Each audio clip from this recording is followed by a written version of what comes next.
You get even close. Can you hear me? Yeah. Can everybody hear me? I'll even speak back here, so the levels are good.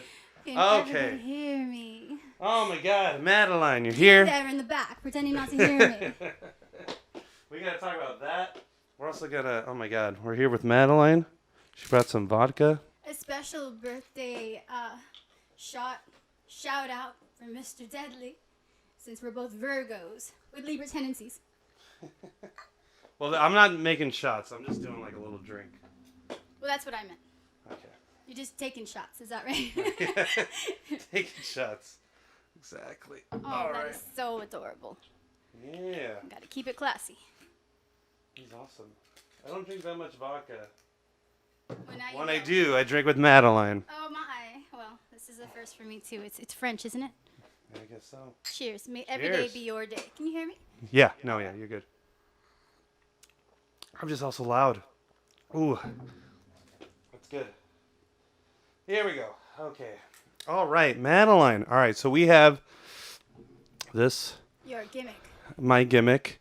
I'm going to turn this around and start an hour, unless you'd like to touch it, but your hands are full. I'd like to turn it around a few times and turn it back. You go for it then. I kid. Okay, there we go. 1 hour. Okay, so you 20 listened to a minutes. couple. You listened to, how many have you listened to? I had about time for 2.5. Nice. Which ones did you hear? I Um, sent you Dave Travis. Dave Travis, Ludwig. Oh, Probably yeah. a half second of into Louise Kai. Right. And then Those are finding usually those good. dramas. So I was doing my best to get here. No worries. You're fine. You know, the fishnets and all Right. And, complications. and we live close too. Oh yeah, I got to take a picture of you. Oh, I mean, do you? this isn't on afterwards. I will promote. I'm going to start promoting after After 50. Yeah. Okay, yeah. I did my That's research. so weird. Yeah, you did do a lot of research. Jeez. It was like you didn't give me any kind of scripts, no topic cards. Like, who knows what we're gonna bring up? I know, exactly. I actually do have topic cards, but they're in there. I don't think we'll need it. I usually don't use it for the first one. Okay, very good. Yeah. What do you mean the first one? For the first interview. Oh, I see. Yeah, unless like I don't know the person that well and Nothing it's to like talk about. yeah, nothing to talk about, then I'll like we pull got, it out. We got some stuff to squash. We got lots to talk about. We have a lot to we have a lot to catch up on.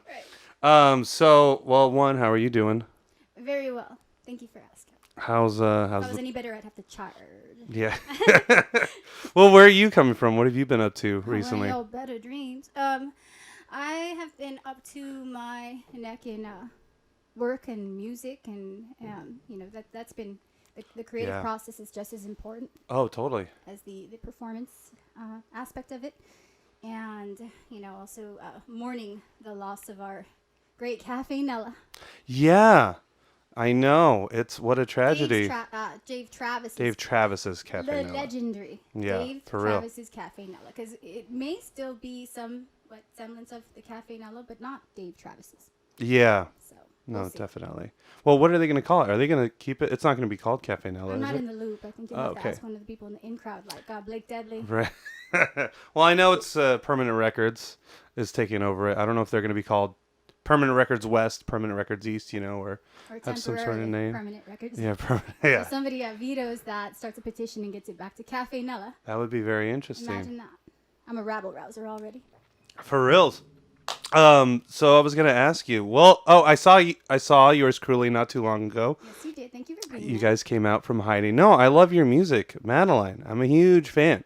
I'm a fan of yours too. Yeah. I think we should work together soon. Well, we should. Well, actually, funny you say that. In January, Twisted Black Soul is going back into the studio, a real studio this time, not in our living room, and we're going to record our second album. And I want guest musicians, I want people singing, you singing, maybe playing a little bit of bass. We don't have a bass player, by the way, but doing a little bit of bass. Yeah, we kicked out Luis and Noel minute. Granada. I know. Well, we didn't kick out Luis. Luis was always like a hired gun. Yes, gun for hire. Gun for hire, exactly. So he's been just kind of put back in his tomb, and then we're getting somebody else for now. Oh, okay. Yeah, Sounds good. It's a little R&R. yeah, With exactly. rest and resuscitation. And plus, we're working on Mango Napalm stuff, Oh, anyways. right. Yeah. Actually, I was thinking about Mango Napalm while I was in the shower, and I was thinking, yeah, Nice. I was getting soapy, and I thought, whoa, there's this one song that I just couldn't get out of my head, and it's so good you play it twice in two bands. Oh, My Tanina? girl, Yeah. she don't. We call it Emily and Mango Napalm and Tanina and Twisted Black Soul, yeah. Right. Yeah. I thought it sounded very country, was it cow punk kind of? Yeah. Yeah. Yeah, no, exactly. You have a cowpunk song. I do. I was thinking you and I should work and play with that one. We for a should bit, work on 'cause, that. Gosh, it's like it's in hiding. That's the one of our catalog that has not been really seriously discussed in the Yours Cruelly Oh, yeah. band. So I thought maybe we could do that with Mango Napalm once. Okay, that'd be really fun. That would be Do like a pop or like a punk cowboy kind of like Hank the Third. thing. Hank the Third. Hank the Third? Oh yeah. Is that what you're going to call it? No. That's I thought you were gonna ask me, do I like a cowpunk band in particular? Oh, I never even heard of cowpunk. Oh my. Yeah, it's like a real thing. Yeah, it's a real thing. Hank I the- didn't just make that up. Hank the Third? Who's Hank the Third? Well, because Hank Williams Jr. Yeah. And then there's Hank the Hank Third. the Third who who just got... sounds just as awesome singing as his grandfather. Oh, really? Yeah, maybe even better. Oh, I didn't even know. He's younger. Okay. About our age, Yeah. Young Oh, and is he more. really? Yeah. Yeah, nice. And how is the band going? So you guys are kind of back. I know Justin had complications. Right. Just a minor setback. Yeah. But he's in full force. He's in full force, yeah, I know. Yeah. He made it onto the stage, and we're doing that thing again. Yeah. But yeah, for the time being, we're still continuing to work with the craft because there's a lot of other songs that need to be Yeah. learned and pinned down, and then we can do Damn. that. How many new songs? Well, I've already had over 13 songs personally, but it's just a matter of teaching it to my crew, my loyal crew. Right, exactly. And then if you keep having crew changes, No, I know. it's I like know. starting over. you know? Exactly. That's what it is with us. That's why it's just me and Ismael, or excuse me, Jorge Colorado. Right. For now. Jorge. I'll cut that out. Yeah. So, yeah, it's just me and him. There's a sombrero on the ground. Yeah. Dance. Yeah. I know. So, back to Yours Cruelly. I want to know kind of where that all started and how you all started and where it all came from. We talked about it before, I'm sure, but for this audience, for the two people that listen, You want to know? I want to know. Buy the book. It doesn't I'm have to just be by the kidding. book. I'll shed some light on Well, I know you dressed like a pirate once when you were very little. I assumed you always had a fascination with pirates. What's going on there? It's always had a fascination with me, I suppose. Oh, really? Yeah, well, my late cat, as I told you, his name Yeah. was Pirate. Cute. It still is. What do you look like? He was all black Mm-hmm. with green eyes, which is rare. Yeah. He was half Bombay, half English black cat. Okay. So he has that little pattern of Yeah. looks like balding by the ears. but Yeah. it's not. Yeah. And a voracious appetite because they were actually bred for the royalty. Oh. And they would just feed them constantly. So that's kind of like in their gene now. Yeah. Yeah, so that was kind of cute. He was a nervous eater. He'd eat when he was sad, when he was hungry, when he was angry, Yeah. when he was nervous, when he was happy. He was just always eating, so that might have messed with his, his system a little bit. Yeah. But What'd you yeah. feed him? Did you feed him table scraps? I only spoon fed him human food, if you want to call it that, Yeah. once, and that was because he went on hunger strike because I started to date. So Oh. my vet told me stop dating whomever you're dating and just Your start- vet told you this? Yeah. He said, has anything changed? And I just kind of like went over, well, this and that. And he started spraying my clothes and he said, well, okay, so stop all that and start spoon feeding him Gerber baby Oh food. my God. So I did, and he started accepting it out of my spoon. So that's when he started eating again because he felt that connection again. I said the bonding. Yeah. Like I'm the only man in your life, Oh my God. and I'm gonna eat on your pillow. To make Yeah. that, Oh Jesus. or the polite word, the ship. Right. Rhymes with So, ship. yeah, he's alive and kicking in my heart. But Right. I suppose when I first was I guess when I first thought about actually performing and putting all that stuff together was much into my 20s. There's always been instruments and everything made available. My father is a guitar player, and he'd always encouraged music and Yeah. always had several instruments. Never pressed the issue, but he just had everything available. So when I hear people say, everything's handed to you, it's it sounds like someone's not taking responsibility, but really, people can hand you things. Yeah. But it's what you do with those things that are handed to you. Definitely. You know, that really set you apart. So he made all of that stuff available. I saw my sister perform a piano piece at the Gymnopédie when I was about 5, and I saw her capture the room. Everybody just went quiet. This is a household of like 6+. Yeah. So I saw that, you know, she was capturing their attention. She did a duet with my brother. I was just blown away, and I thought, whatever this is, I need to do it. So performance has always been in my blood. Yeah. I just didn't know how I was going to do it. So I spent a lot of time in front of the mirror, you know, entertaining myself, dancing. It's kind of where it faces. starts, yeah. You know, when you spend a lot of time, you know, it's not that I was neglected or anything, but I did have a great deal of playtime to perfect my art. And dressing up and getting gussied up, all that stuff was pretty fun to do. It's all been part of it. Wow. And then, when I got older, somebody approached me in I think it was Christmas Eve. It was a man holding a VCR under his arm, because you could buy those things at Save-Ons once upon a time. Right. He said, "Do you sing? Here's my card." And I thought, whoa, you know, I mean, I could sing, but I don't have anything to give him. So I went home and I took my little karaoke machine and I recorded some bass like songs. I put down about 4 that day. Yeah. Wow. I just took like poetry that I'd written, because I was really big on poetry. Yeah. And I made them into lyrics. So a lot of the stuff that I still perform today is poetry from when I was 16. Great. And some of the stuff that I've built on since then. But I didn't actually get guidance about how to go about getting into performing before an audience until I met Lightning Woodcock. Oh yeah. Yeah. Who I think I've seen with you. Yeah. So he got me into some karaoke clubs even before I could get in. It was just really cool. He took me under his arm. We call him like my punk rock godfather. Yeah. You know, he introduced me to a lot of like underground music, even though my parents already had like the whole Led Zeppelin, CCR, you know, modern music, rock and roll music. So I was exposed to a lot of music growing up. That was always a very big part. But, Right. But as far as going and performing, I asked Woodcock, you know, what can I, how do I go about this? And he says, well, you know, find your niche and find something you want to do and just go. You know, Redwood Bar is a good place to find musicians. You know, but he took me there, and the rest was up to me. It wasn't like, here, let me introduce you to this person and that person. Yeah. Just kind of like took me there. Hey, there's a place right down, down downtown LA. Yeah, we went together because a lady dare not travel alone. Right. But then it was up to me to branch out, start talking to people. I talked to Bob Cantu. I talked to Eddie Lopez from Electric Children. So I met a lot of people probably that same night. And later on, I was working as not really working, but I was volunteering to be a backup singer for Electric Children for a little bit. But I was still, you know, everybody wants to push their own product, you know. Of course. So I was neglecting my own craft until I finally got refocused. And again, I was renting a little, I guess, 24-hour lockout and somewhere in the west side. And Mr. Woodcock assisted me for a bit, and he, you know, we were sitting around with my cousin trying to figure out a band name and trying to figure out what we were going to actually, you know, do with this project. And Mr. Woodcock said, well, what about Yours Cruelly?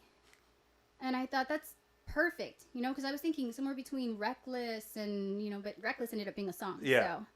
So I thought that was perfect. I had no idea that it was, you know, tied in with another very big artist, so I'm not gonna mention that. Okay. But yeah, it was kind of a thing that kind of came together on its own, and then I went to this other. I saw like Jumbo's Clown Room. I went with a friend. Yeah. And I saw these girls putting on a performance, and they didn't strip entirely down. Yeah, it was they like don't. They just kind of took layers off layers and layers and layers, and then at the end of the performance, they still had their tops on. So I thought, this is awesome. Like, you can get in here, perform in front of a crowd. They go wild, but no one really got, you know, naked. Nobody lost their dignity. So right. Yeah, you could bring your mother to Jumbo's. Right. Yeah. Well, I mean, maybe speak for yourself, Blake. I don't but just kidding. But when that idea popped into my head, I talked to Mr. Woodcock again, my counsel, and he said, well, what about the Star Garden? And I said, well, you know, that's an interesting idea. I would like to dance to to something I chose and see talk to the manager. So again, he took me there. We spoke to the manager, and he said, if you want to do a little dance, go ahead, show me what you got right now. And it's like daytime, there's only a few people there for lunch or something like that. Yeah. And I thought, well, hey, and I had a little cowgirl outfit with like, the Jolly Rogers on my bikini top and Right. boots and everything. And they said, well, what's your stage name? I hadn't thought of that. And I said, Madelyne. Because I thought it sounded kind of country. Yeah. So it's not Madelyne, okay? Yeah. It's Madelyne. Yeah. So it's that little twang. And then so I did a little dance to Tom Waits, what's it called? Shake It. Yeah. Yeah. Okay. I And know that song. again, I didn't entirely get down and dirty or anything like that. I did a little dance. It was mostly like a industrial gothic kind of thing. They still enjoyed it, and I got $2 from Lightning Woodcock. Nice. So I didn't spend them. I kept them. I kept them as my lucky dollars that I earned. And the manager was like, "Well, when can you come back?" And I said, "I don't need this job. I just wanted a chance to like perform, Right. kind of like shake off the willies, because I was just feeling a little bit like nervous about performing." And so that's my cute little story about how Madelyne came to be. Madelyne, yeah. And Madelyne yours cruelly, because you know what, the Ramones used their Ramones Exactly. last name. It was a Joey Ramone, so it made sense. Also Ween, Dean Ween, and Gene Right, Ween. Dean Ween. Yeah. That's right. Yeah. No, exactly. Yeah, Enough about me. No, your name is awesome, and like it like comes from a real place. And I took my name just from I just thought it'd be really funny, a dumb name. I like Blake Lively. Just the opposite of lively is deadly. It's so dumb. And yet it's not. Yeah, no, I like it. It took on a life of its own. It really did. It really has. And an attitude of its own, by the way. Yeah, no, for sure. This is good. Thank But you. I like you both. I appreciate that, Madelyne. I only know you as Madelyne. I can't call you, That's okay. the other name. No bleeps. Yeah. No bleeps needed. Yeah. You've heard those then, the bleeps. Oh, yeah. I'm glad Yeah. for that. Then I can ask you later, hey, you remember that part? Can you bleep that whole part out? Yeah, I can't, because it's a whole hour. I can't cut it out, but I can definitely You bleep. can cut out 2 minutes. So, well, we'll see. It wouldn't lose its accuracy. It's accuracy. And I know those nerds will be listening back in 100 years going, hey, he did cut something. Right. There's over a minute off of this thing. All right, so let's go to Justin. How'd you meet Justin? Oh my goodness. Okay, so lovely thing. I was renting a lockout ABC Studios, and yeah. Right here? Mm-hmm. Yeah, and I was kind of I needed, of course, musicians, so I had a sort of like this band. I guess they were a band. They were just jamming, and they needed a place to jam, and I needed people to jam with me. So we did kind of like a timeshare thing where Right. so during the day you guys can do your thing, and in the evening it's like, can you back me up? Right. So they did. They were attempting to learn my catalog, and well, of course, fast forward to the part where they all decided that we had all these shows lined up like in a week. Starting with a week, and then there was going to be a tour in Las Vegas, and it was all good and golden, but one by one within that time frame, they all decided that they were going to drop out of that. So I was kind of left hanging, Yeah. from the gallows, as it were, and I was feeling a little bit blue about that. I remember telling my dad, I feel really, really low right now. I feel kind of like low vibrations, really. I was kind of sad about that, falling apart. Totally.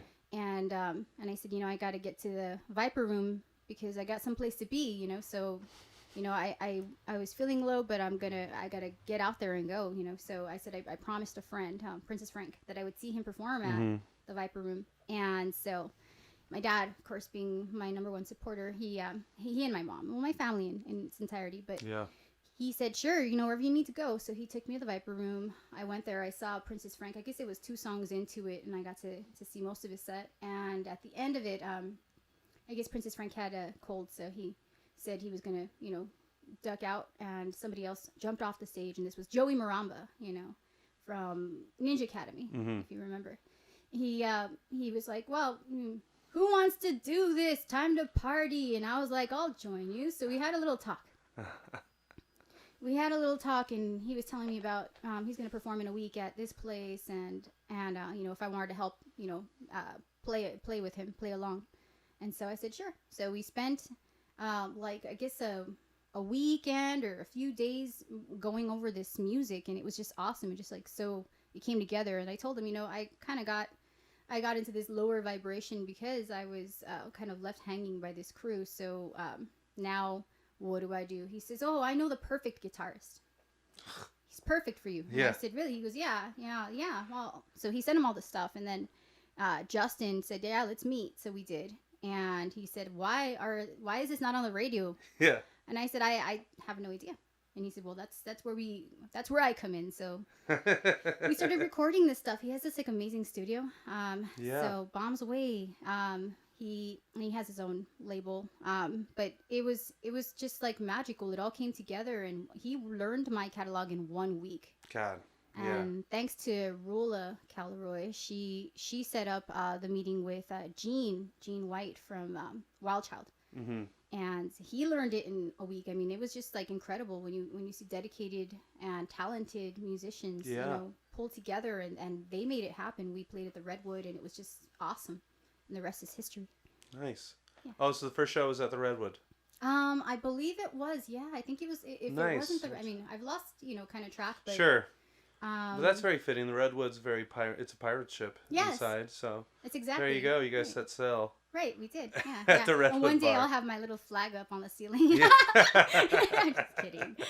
You should. We'll Why see, not? We'll see. Oh, right, at the ceiling right there with all those Mhm, mhm. flags. You have just one that says yours cruelly with like your eye or I'm not something. gonna paint all over them, Yeah. but you know, don't make it so big. But yeah. No, on just one of them, on the one tiles. That's. Oh, I wanted to bring up. You said your cousin and you were going to start yours cruelly. What was your cousin playing? He was playing the drums. He was playing the drums. Oh, Yeah. okay. But he said, you know, what is this like? I want to know just how involved this is going to be because I don't want to join the mafia. Right. Like, you know, he just Yeah. basically said he didn't want any real like legitimate ties. He just kind of wanted to hang out in the studio Gotcha. and jam. Yeah. You know. Yeah. And, I so see. He So wanted he to wasn't cover. super serious. No, not at Okay. all. It was just to kind of help get it off the ground.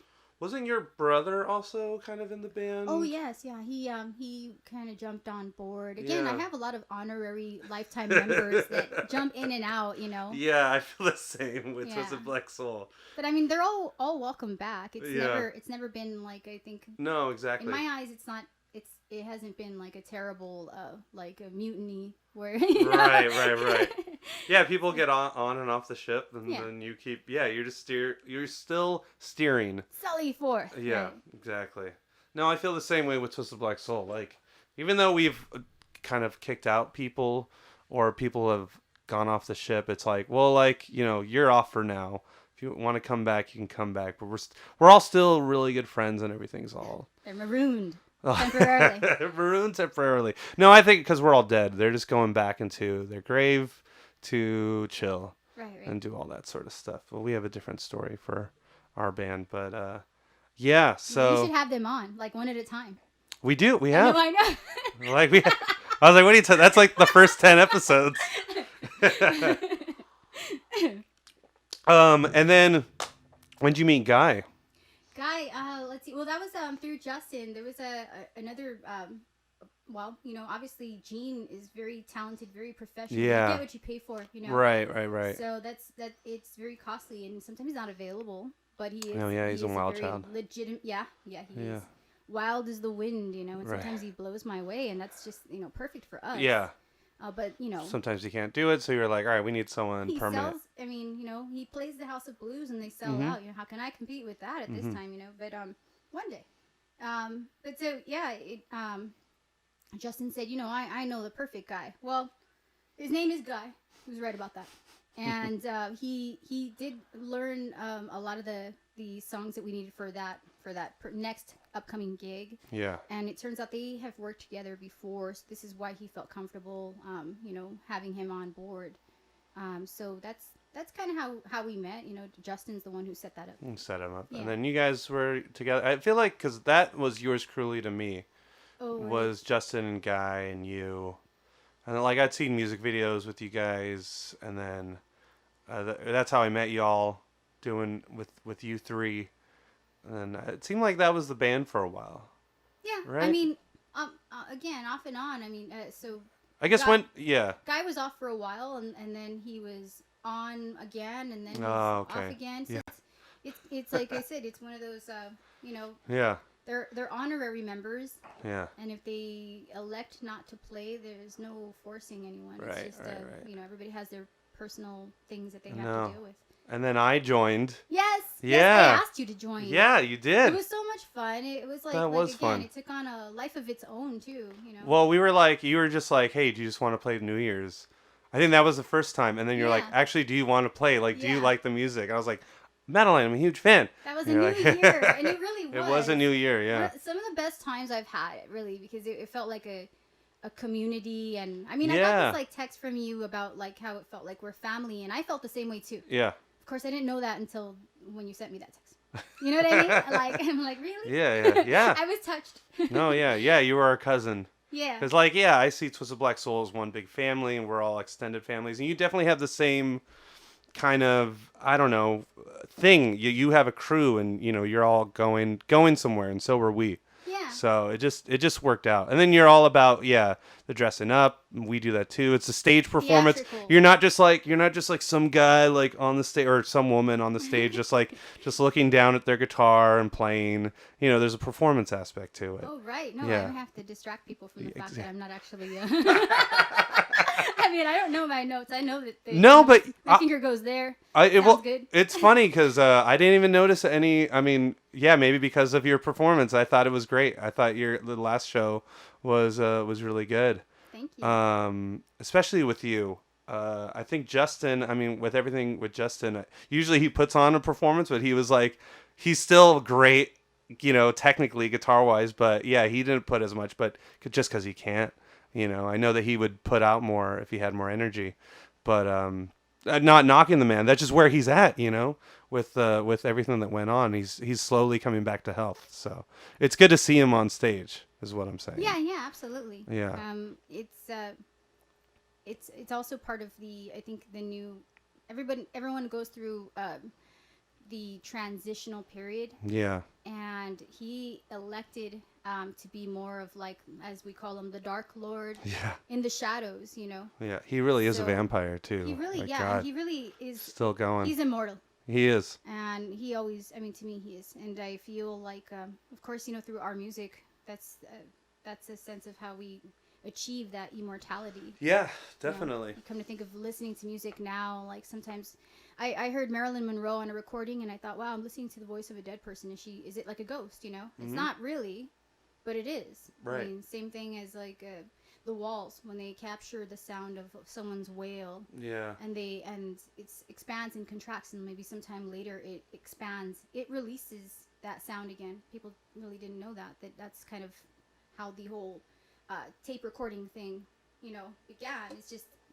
something will absorb a sound and release it at a later time. Really? Yeah, so that's kind of important to realize, is that when you're putting something out, no matter what it is that you're recording, or even if you're not recording, you're not mindful of it, but somebody's recording it, Yeah. and it's being recorded, even in the Akashic records. But it really is going to be, you know, it resurfaces.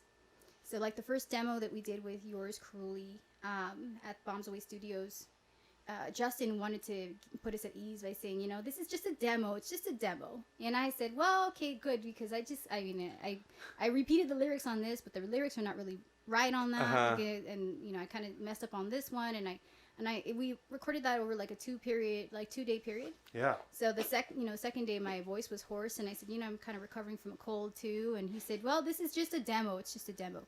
Well, Gene was just like right on it. He was like, no, got to do it again, because we got to get it right. Like he wanted to do it again. He wanted perfection, because he realized that, you know, that recording is going to resurface at one time or another. Yeah. Well, I didn't think so. I thought, well, okay, so this is just a demo, and at some point we're going to record, which we did, you know, actual recording, Right.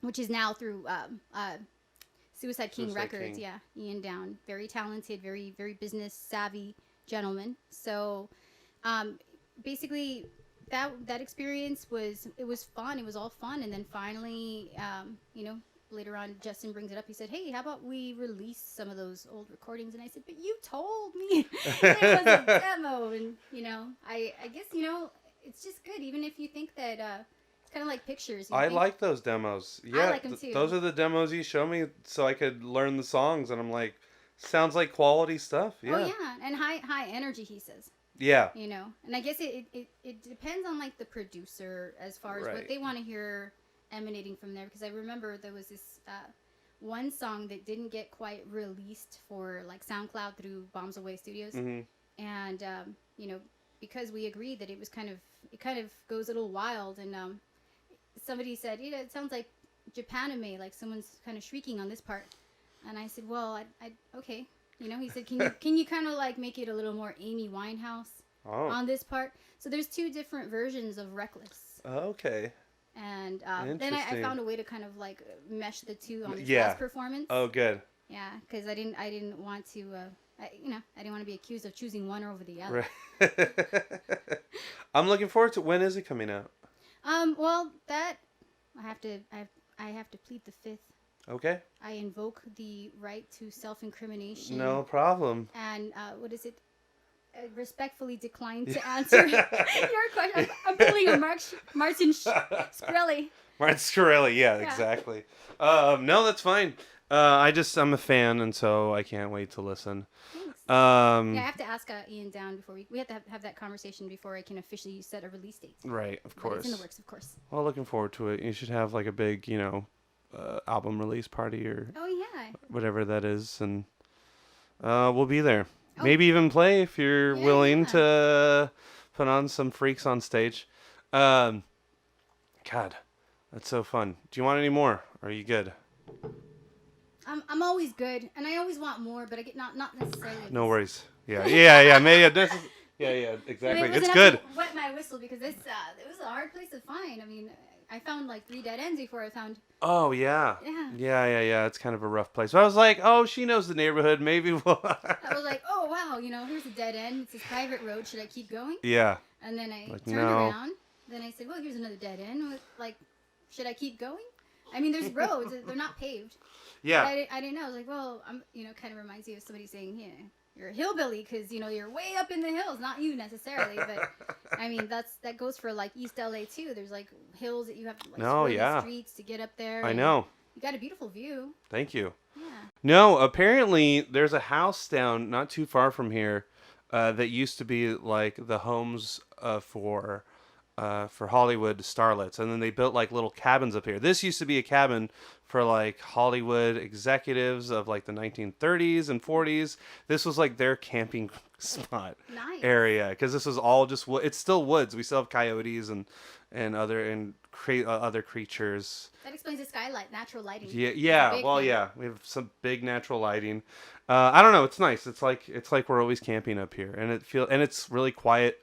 And but there's a lot of strange and weird animal sounds around us. Do they match the animals that are surrounding, or is it just kind of a? No, actually, now that I think about it, sometimes you hear like that kind of stuff. Right, okay. Yeah. So every day is Friday the 13th. Yeah, exactly. Here, especially. No, I had to.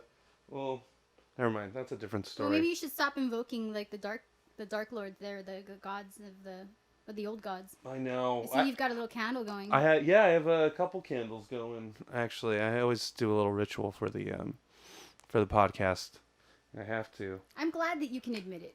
Yeah. What? It's important to admit, that you do have a sort of belief and a ritual and everything. It's definitely. Yeah. No, of course, I have to. I don't know. I feel like I'm part of that. We've talked about this before, which we can get into, and just kind of Luis calls it the juju, just kind of the extra stuff that kind of science can't really explain, or maybe can one day, but we don't really know now. But it's just sort of, I don't know, the spiritual side, the ethereal side, and I just feel more and more connected to it. And so I put on these candles, especially this gentleman. Candle, I don't know, for a creative spark, creativity, I don't know. And then this is just an old from the TBS house, Jesus Christ candle is just Ironic. more of a TBS sort of thing. Yeah, I know. I don't know. It's just what's funny. My mother hates these kind of candles. She's like, she thinks that they're wicked. Oh. Yeah. So I don't know. I don't get it. But anyways, I used to have a lot more skulls, and my mother does not. Now that I'm back at my parents' house, my mother said no skulls. So I honor what she said. I'm here temporarily. I was here a little longer than expected because of some. My parents were sick, although they're better. They're better now, and they're getting even more better. So more better, yeah. One of them's going through treatment right now. Oh, I'm but sorry. yeah, but it's He's fighting the good fight. they're fighting the good fight. Everything's looking positive, and so I'm here to help and do all that sort of stuff. Family first, exactly. Yeah. And so Jorge and I are saving money so that one day we'll have our own place. We still have ambitions to do that, but You're looking away from the mic. I just wanted to point that out in case. Oh, I know. I'm looking around my room. That's why I kind of want to show you stuff. I have that heart that you gave me. You once gave me your heart. No, I did. Yeah. I did. From what's that band called? Oh, I'm blanking on them. The prom rock. No, I'm sorry. Isn't It's that what they were? Flam. Cuddy So Flam. awesome. I love them. Aren't they called prom rock? No, well, I guess they call it punk prom. Punk prom. Yeah. Prom punk rock. Punk. Cuddy Flam. That's right. Yeah, well, I mean, that's the whole San Fernando Valley taking after the Richie Valens right. thing, and it's. I mean, there's so many forms of punk that I wouldn't say that something is not because someone else doesn't deem it so. Like people are not slamming into each other. Or shouting out the F word repeatedly in a backyard, or waiting to get their gig kind of torn apart by the Peace Patrol. Yeah, although that can be fun too sometimes. Yeah, I mean it can be if it's not your equipment. Yeah, right, true. So I was going back. I was just saying, no skulls here. I used to have a lot more skulls. Oh, so then shall I? You're fine. You have skulls on your. Little, I don't know, what is that called? My shawl? scarf? Scarf. Oh, yeah. Well, it's not only is it a pirate element, but it's also, it's an expression of there's a religious aspect to it. I mean, yeah. Yours Cruelly, it's all about symbolism. Everything, I put a lot of thought into the lyrics, a lot of thought into the symbolism. Mm-hmm. If you see, the eye, it's like a major element, Right. It's kind of like your seal. So to speak. Yeah. Some people would call it the sigil or the seal, but Starbucks has its seal.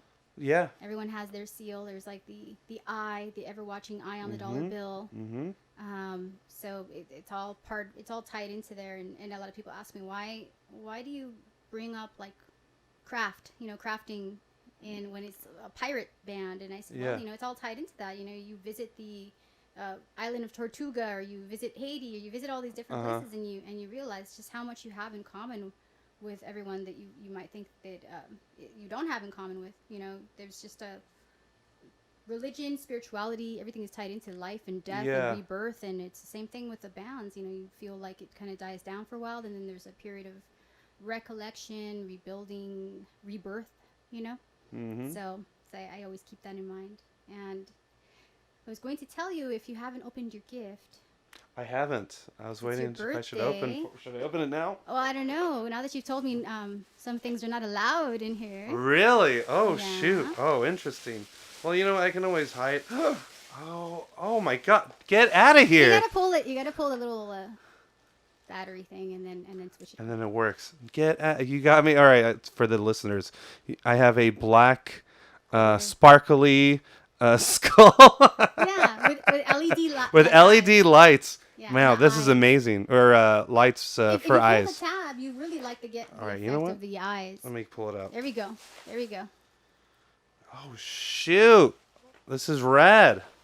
It's rad. That is rad. Oh, my God. Thank you so much. You're welcome, but I guess you got to put it away before you get spanked. I love it. Well, she just can't come in here. No, I used to have a lot more. I have one hiding in here, actually. I have skulls all over my room. My mom and dad are totally cool with it. Yeah, but my mother, she has it, but she kind of puts it more on the Christian side of it. That's how she interprets it. Mm-hmm. And so, because she gets that I have that energy, apparently she told my sister that it works for him, but like it's not good for the rest of the family, apparently. But like I use it for positive. I don't know. I don't really fully get it, but Thou that's how doth she understands it. protest too much. Yeah. You know, sometimes you realize that you know, I mean, parents always know best. Yeah. But sometimes that resistance is very telling of what as they say, they'll put a damper on what they see to be kind of like a great conflagration that might just go out of control if you realize just how powerful you are. You know? Yeah.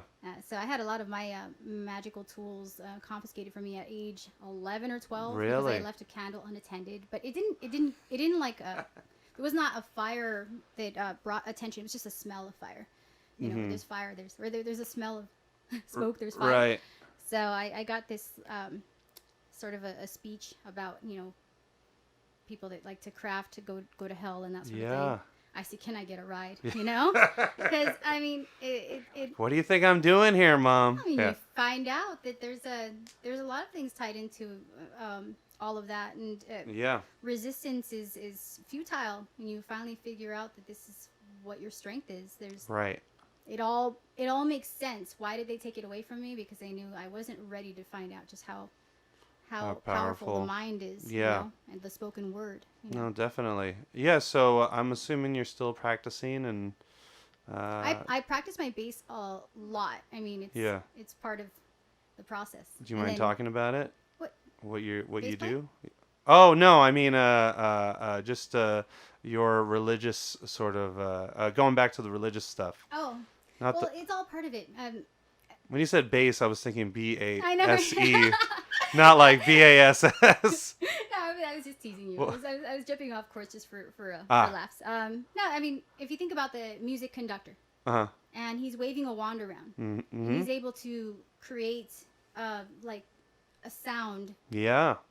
And there's all these other people, and if you can think about just how difficult it is to get all these people on the same plane, on the same page at the same time, you know, doing the same exact thing, which is very important with music. It really is magical to see somebody conducting the waves of music. Yeah, no, so it's amazing. It's all tied in order for someone to be able to harness the power that it takes to make change in their life for the better. You have to have your wits about you. Right. You have to be all engaged in everything. It's not just the fifth sense, it's the sixth sense. There's just so many more senses that we haven't tapped into. And so if you don't take the time to nurture your, not just practicing your instrument, but practicing, you know, being able to hone in on that power within you. I mean, it doesn't matter what you create. You're not gonna put out the same vibration that draws people in if you don't have that sense of.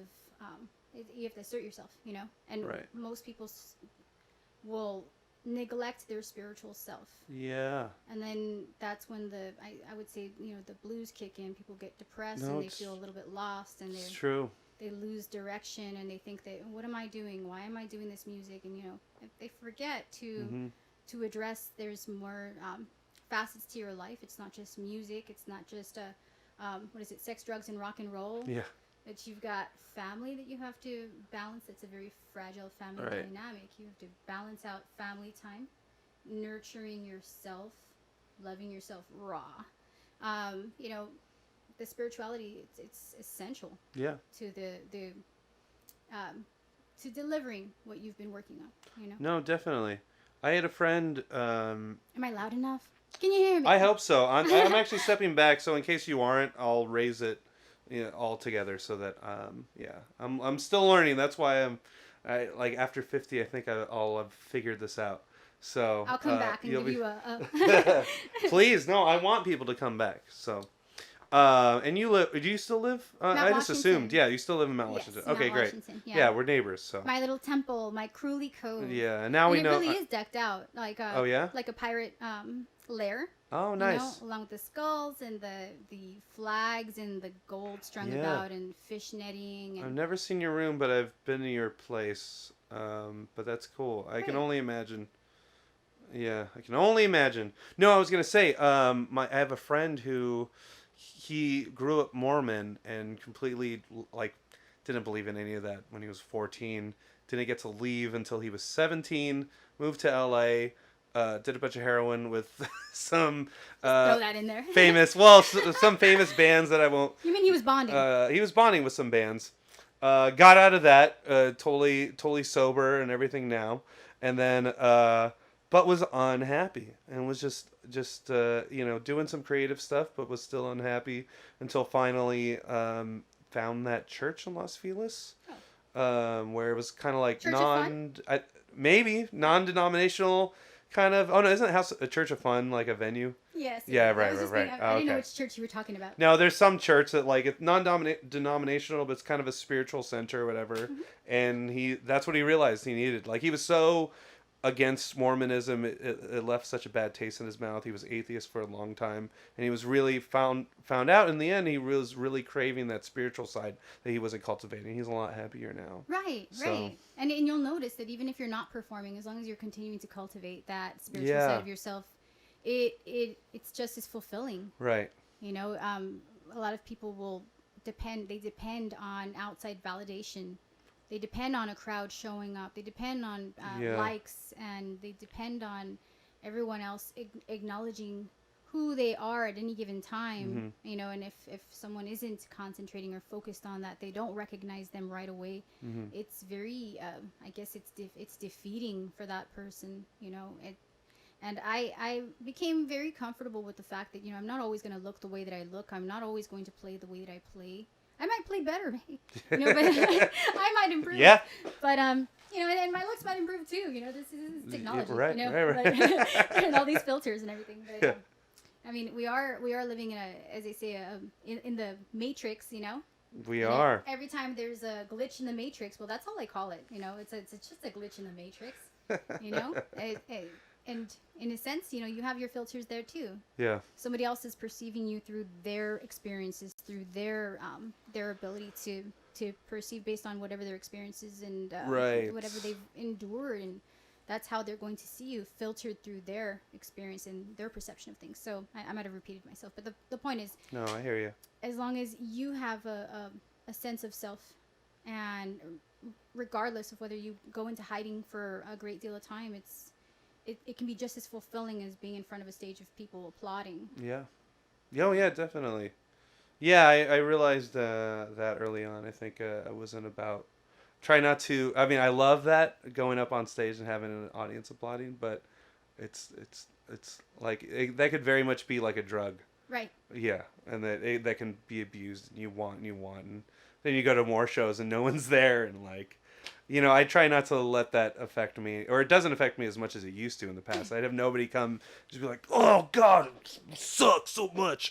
But now it's like, look, I put on any performance, whether one person or 30 people, it's gonna be awesome and great, and we're gonna have a great time. And I think it's more intimate, you know, if it's a smaller venue. Yeah. And even if it doesn't draw as many people, but the few people that are there are genuinely engaged. I find that when it's a room full of people, some of them are disengaged, and that's why I've taken on that whole "Can you hear me?" You in the back of there pretending not to hear me. Right. You know, they're doing the thing, and they lose focus of why they're there, and you know, maybe they are focused on why they're there. Maybe they're focused on just hanging out with everybody else, but. But if you've got a massive crowd, it loses its personal touch. Sure. You know, you're not as intimate. You can't see. And I try to make eye contact with everybody in the room at some point or another, because I'm singing to you, buddy. And I'm singing to you there. And you, and you, and you. Yeah. Well, let's talk about the meeting. We're almost out of time. All right, 2 more things I wanted to get to before we end. And then we can talk, if we have more time, we'll talk about other stuff. Yeah. Oh, you should definitely play. And then that'll be the third thing you do. You can play us out. Okay. So the first thing is, no, your practice. Your not your bass, BASS practicing. Oh, my crafting. Your crafting and all that sort of stuff. A little Mod Podge and a little bit of, thread. Yeah. Red thread for the most part. Well, also, not just that. I know you do spells and such. Do you still do that, or you used to? Like, I know you used to, like... Every song is a spell. Oh, yeah? Yeah. Okay. Yeah. Every word, your word is your wand. Well, I was going to tie into my next thing. Let's talk about your songs. Let's talk about one of my favorite songs. Well, I'm blanking on that other song, but Oxidox. Oxidox. Oxidox. I think that's my favorite It's a song. combination of an oxymoron and a paradox. It's Right. the love that always is and never can be. Right. Oh yeah. What is that's always sad. I just love I don't know. I love it. Malfoy is great. Is beautiful and perfect. I think just the lyrics are spot on, and I don't know. I feel like that song is. I don't know. You have a lot of hits, but I feel like that song, like, so many Potter fans would love it. Like, it comes from a genuine place. It is. It's a love-hate relationship. It's like someone is not allowed to love you for whatever their reasons are. Mm-hmm. So that energy has to go somewhere. Just like you said, with magic, it's intention, focus, energy, everything that you bring into something. Yeah. If you create something and you're thinking negatively as you're creating it, you're going to receive that same negativity. It's going to spiral. Mm. And so when I think about Malfoy, maybe all of my songs are lightly based on narcissists that I've encountered in my lifetime, But Malfoy particularly, he's not allowed to love, I guess, a muggle. Right. But there's that attraction there. I guess the object of his affection is really good at what she does, and she's I guess some kind of a force to be reckoned with.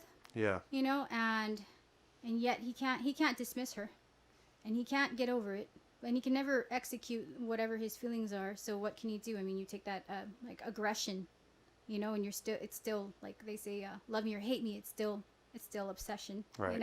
Yeah. So if he's so focused on this person and hating and investing that much energy, it's not the opposite of love. It's because the opposite of love is indifference.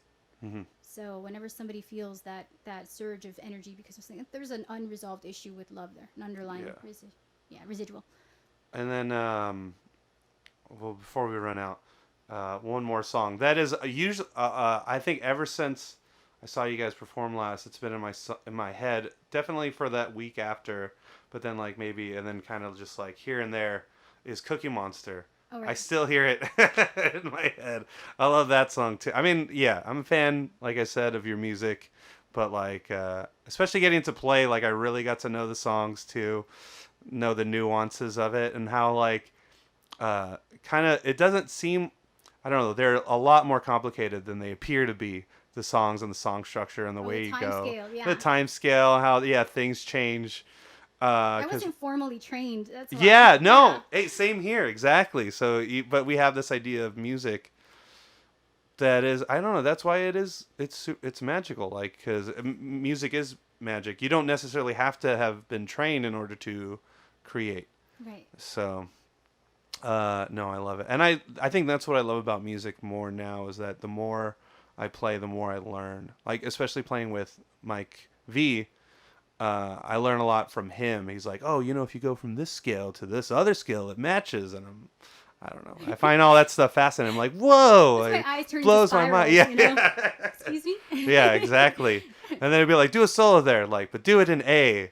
It's like, because that'll offset what I'm playing and, whatever key that D, I think. And I don't know. It's fun. Yeah. We have fun with stuff. So. It's helpful to know the basic exactly. structures of music and I didn't for the longest time. Oh, right. You and I have that in common. We didn't want to learn other people's music because then we'd have to learn all that stuff. And then we'd have to learn that stuff, and then it would just kind of sound like, and then that would influence your own thing. What's that? I said, we're like, I'm a fan of me. Yeah.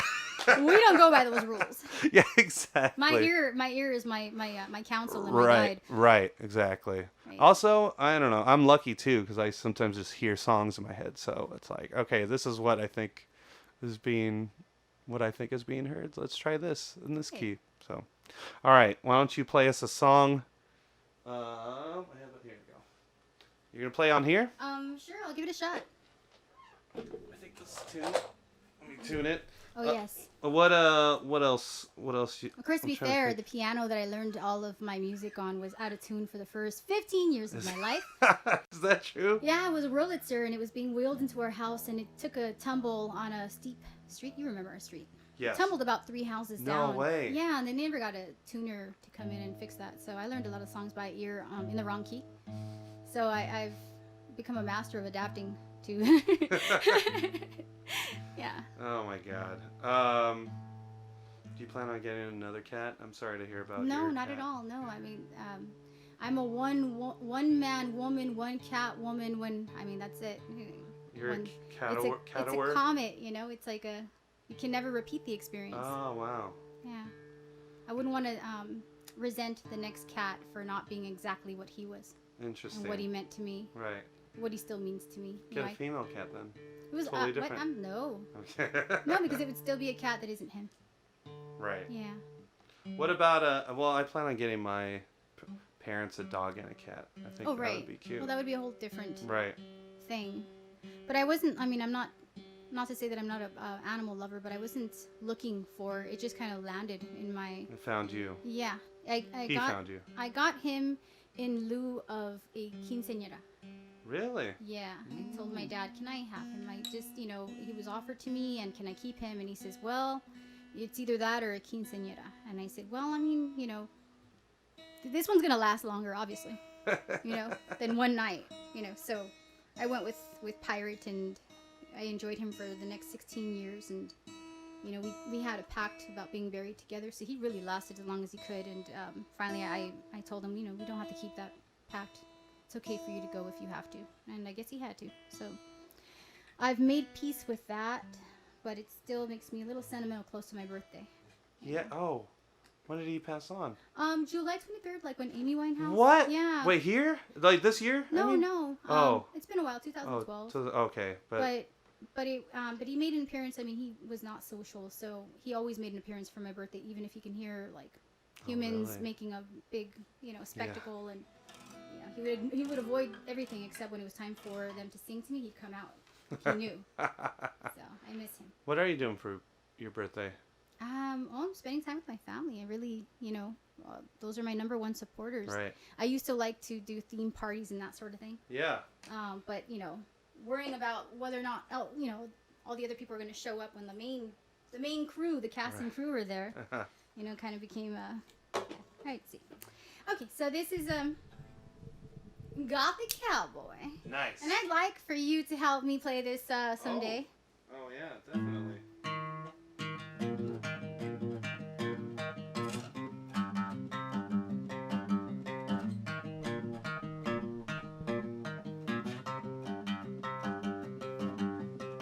Last night I found myself a Gothic cowboy. I drank my whiskey and danced the night away. Right from the start I knew I'd bring in trouble. Can't seem to keep the deals I tend to make. I bet that he could fly the desert in me. We danced so close as desert rose. Last night I found myself a Gothic cowboy. I wanna ride his rodeo.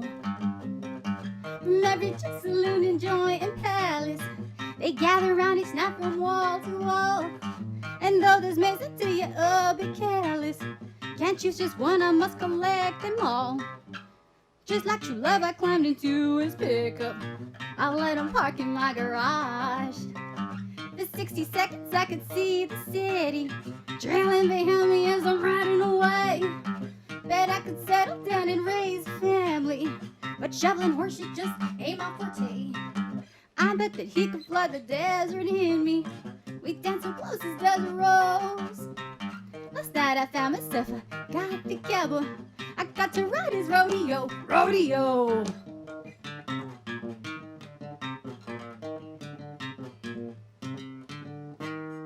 One more time.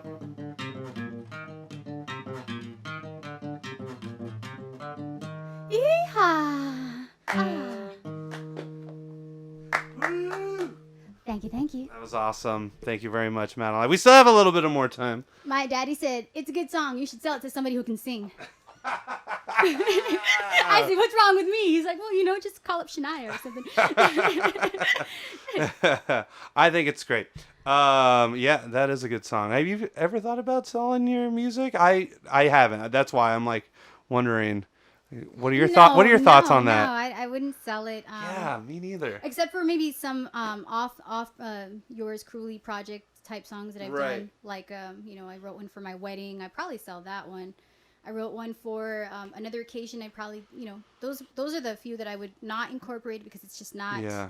my usual, you know, it Right. doesn't go with the theme. But maybe I will include a, I mean, because it was a Spanish song, so maybe I will include that in the catalog for Nice. kicks as a bonus. Yeah. Oh yeah, you had Loquat Season, which I thought was really good. That was like your newer song when we were when I was in the band. Right, right. God, yeah, so many songs. That was like got a little Caribbean twist to it. Yeah. So, yeah. Yeah, I was gonna say because that wasn't. It didn't. It sounded very much like you, but it was. It was like another direction. It was Well, cool. it came from a very dark place, so it's kind of ironic that it's so upbeat. You Yeah, know? right. Yeah. I love that stuff. Yeah, no, that's why I like all my songs are pretty sad, but it's all like I'm trying to pretend like it's one big joke. Like all the Right. songs are just jokes, but Exactly. there's a lot of like Well, that's the whole sadness. thing. The Yours Cruelly thing is that, like, I had my heart broken. Yeah. Right before a show, my makeup was running all over my face. Right. And, you know, it was either that or be catatonic. I went on stage. It was like Dave Travis gave me that chance. You know, he really opened up his doors as he did to the community, and I played that night with my crew at that time, and I went on there, and my makeup ran, and I was sad, and I just kind of opened up to the audience and said, you know, I just had my heart broken, and you'll have to excuse my appearance tonight, and it really was true, everything that I was saying, and everybody just thought it was just comedy, and it was like, it worked for me, so I kept it. And then as tradition goes, I kept having my heart broken right before going on stage or some kind of crying episode, which is good. It really opens up the lungs and you know, works out the vocal cords. Yeah, you know? yeah, exactly. So it's conducive to the creative and, you know, the aspect of it. Yeah. The creative process. Just go on a date and make sure that they break up with I've you heavily before every show. researched my material. Yeah. I don't need to go so far anymore. But Right. Yeah. Damn. What does the future hold for you, Madelyne? Oh, well, I've let's see, I've touched base with my tarot cards, and I'm thinking, you know, of course, I'm going to be writing a book after, you know, performing on stage is no longer appealing to me. Really? Yeah, autobiography, and then I thought, you know, it would be cool to take my crafting, my witchy looks, and maybe move up to Salem, Massachusetts, and Really? you know, continue that, you know, make the most of whatever I do have. Yeah. In terms of, you know, I'm sure my hair will be probably long and white then, and you know, maybe then I'll consider a cat. Yeah. again, Right. and I'll name him Pirate. Oh, okay. I don't know. I could see you with a Boris. Oh no! Yeah, just no, please don't. Erase that. Just like You gotta bleep that. No. Yeah, just like, you know, just an old mangy black cat named Boris who's just like, "Brah." No. And then you're like, you're like, oh, you're hungry again, Boris? Come on. As you're, you know, doing your crafting. Ooh, why bass? Oh, 7th grade, my brother needed a bassist for his talent show. And so my father took me to McCabe's guitar shop and got me a used Ibanez, which I call plank now because it's a natural wood guitar. Nice. And every night my brother kept, you know, this is like the time that I'm most creative. He kept knocking on my door and told me, learn this part. And he would pull my fingers apart. It was just, it was not, you know, it was not appealing to me, that whole process. But finally I got a bass that had the frets closer together. Yeah. And that I named Stormy, and eventually he gave out, and that was the last Ibanez bass that I had. But now I have my Hofner, which I've named Captain Barbosa. And yeah, that's my axe, as it were. Yeah. Yeah, it just worked out. I thought it would be easier to play. It was 4 strings, you know, how hard can it be? But it is actually just as hard. No, yeah, it's a hard instrument. I'm actually thinking about playing bass for All right. Twisted Black Soul. So you want to compete with me again? Yeah. Just kidding. Exactly. Well, thank you so much, Madelyne. It was a pleasure being You've been here. an awesome guest. So you should come back. We'll talk about ghostly stuff, witchy stuff, and all that fun stuff. For Halloween. I'll bring out the... Ooh, that'd be Special fun. edition. Yeah, let's do that. I'll read your cards. Yes. All right. Thank you, Madelyne. And contrary to popular belief, I don't always cry at night. But when I do, I cry all night. Stay tragic, my friends, because love is a drug. Let's party.